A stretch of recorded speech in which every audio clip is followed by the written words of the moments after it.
everybody, this is Raven. Welcome back to the Nest.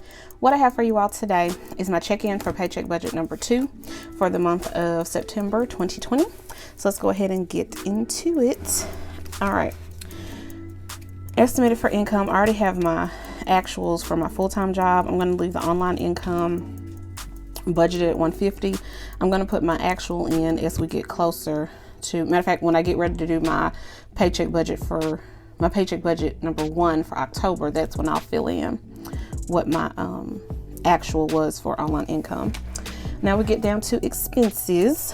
We have MLG&W. It was budgeted at $120. It did come out at $120, and I am not liking how this pen is writing. Where is my other pen?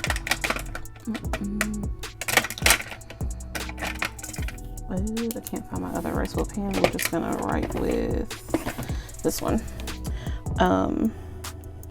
So the actual did come out to $120, and I think I've mentioned this several times before, but for any new viewers, our utility company is MLG&W. That stands for Memphis Light, Gas, and Water. With them, no matter how much your balance is, as long as you pay it down to $199.99, then you are good.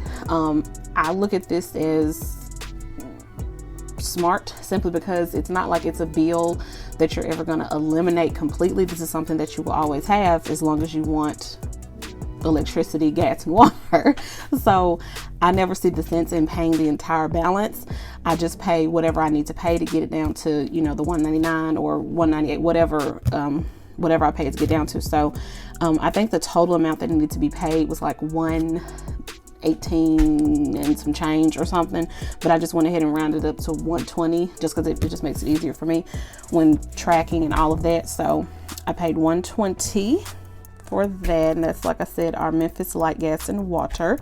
Amazon Music did come out as budgeted at $108.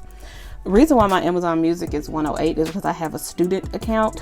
I'm still currently in school right now, getting my master's. So I actually qualified for the discounted rate of this subscription at $108, and that's just like for streaming music and things like that.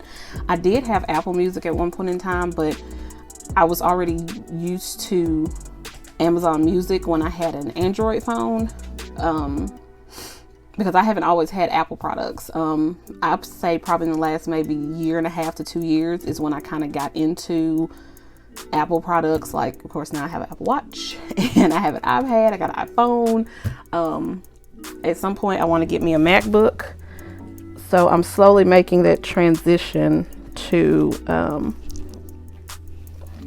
Apple products. Well, full Apple products. Like I said, I'm pretty much Apple at this point, except for my computer, which is still a Windows, which is fine. I'm just liking having all of my devices kind of intertwining and connecting and all of that. So yeah, so anyway, I digress. But like I said, that is like I said, I've had Amazon Music for probably as long as Amazon Music has been a thing. And like I said, that was back when I had an Android phone. So of course now I have it on my Apple phone. And like I said, I get it for a discounted rate because it's a student account for $108, which also my Amazon Prime is a student account as well. Because I think the regular cost of Amazon Prime is like, and I pay it per year, I think it's like $100 or something per year. I think I pay like $60 with my student account. So I pay $60 a year for that, which it does. Some people feel that, well, I'm gonna say some people, but I would, because not to say that I've heard this from many people, but just from some people that I've talked to, they kind of don't see the benefits in Amazon Prime. I do. Even if I was paying $100 a year, it still kind of evens out for me because I do a lot of streaming, and Amazon Prime does have a lot of free things that you can watch as a Prime member. So I take that into account. I take into account that I do a lot of shipping, well, not shipping, but purchasing from Amazon. And with the Prime, you get the free 2-day shipping. Free shipping really does add up, especially if you are an avid online shopper, which I am. I do a lot of online shopping. So I don't say a lot, but most of my discretionary spending that I do, which I need to make a budget for to keep myself in check. A lot of my discretionary spending occurs on line, and majority of that is through Amazon. And not just like discretionary spending, I do purchase like actual needed items as well, like necessities from Amazon. Like I've kind of migrated to a complete purchasing of toiletries from Amazon, like my body wash and deodorants and things like that, because you can get them relatively cheaper than you can in the store, because you can buy them in like packs of like 2s and 3s and 4s. And so, like I said, if I think about how much shopping I do on Amazon over the course of a year, I definitely save with having the Prime membership, because if not, my shipping costs would be exorbitant amounts. So yeah, so it definitely works out for me. But like I said, that was a side note. Let's get back to this. AT&T came in is budgeted at $45, and then Hulu has not yet come out. No, Hulu and Netflix has not yet come out. And then cash envelopes, I'm gonna leave that one as is. Hulu and Netflix probably will come out in the next 2 or 3 days or so. It usually comes out like the tail end of the month, like the 29th, 30th, whatever. Like I said, Hulu and Netflix, not yet. Cash envelopes, not yet. I'll round that off when I get ready to do my paycheck budget number 1 for October. So let's move down to debt payments. All of my debt payments have been made. $225, and this pen is dying of ink as well. Goodness. Okay. Nectar came in at budgeted. Yep, I'm gonna have to get another pen because this one ain't acting right either. What is going on with all my pens today?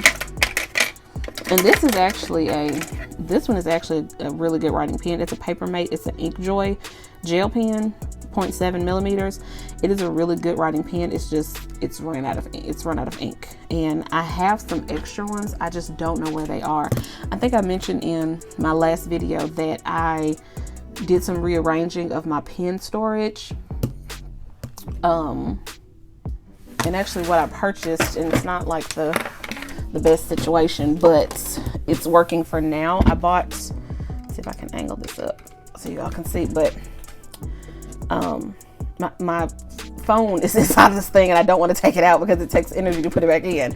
But this is what I purchased for my pen storage. That's what I purchased for my pen storage, and it just kind of little drawers that you pull out, and yeah. So all of my pens are not in there. That was like the best situation that I could locate. Yeah, that's the best situation that I could locate. Because I wanted something, not to say I wanted it quickly, but I had pens everywhere and it just was causing me mad anxiety, and I needed something to, it's holding most of my pens with the exception of the extras of these wherever they are, because I had a whole pack of these. Which, I mean, I'd have room to throw those in there. So with the way that I have it organized, so I have more room to put them in there. So, but anyway, back to this. So I got me another pen. All right. So Nectar, which is my mattress, came out at $86. It's budgeted. And then Amazon, which is my Amazon credit card, came out at $27. It's budgeted. I'm gonna put these zeros here. Alrighty, so we can go ahead and total out our debt payments, which they came out as budgeted at $338.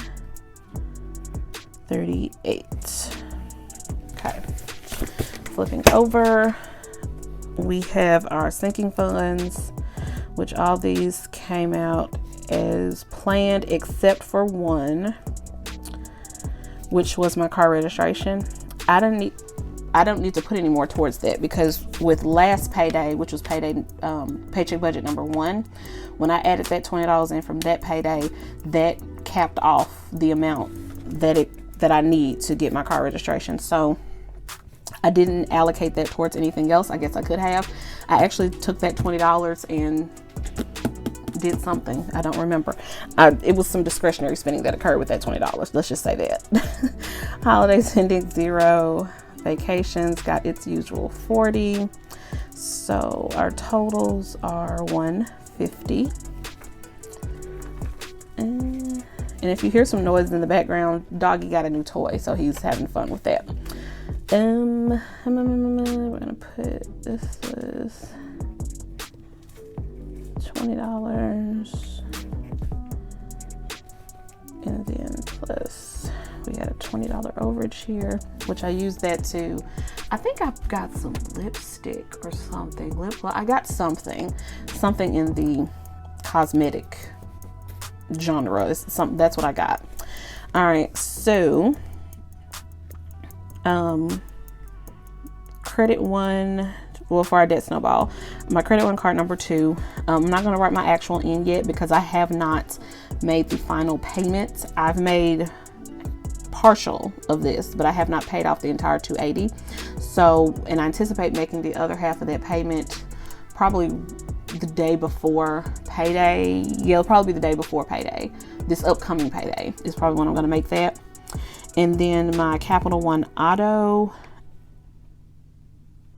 I have not made that either, which I'll probably end up making that probably the same day that I make the last payment for the Credit One card. I'll probably make that at like day before payday. So yeah, so we'll fill that in once we get to it. And then we have our totals here, which we're not ready for that yet. So yeah, so that is it for our check-in for paycheck budget number 2 for September 2020. If you all enjoyed this video, definitely give me a thumbs up. Hit the subscribe button so that you don't miss any more of my videos. Thanks, guys. Peace.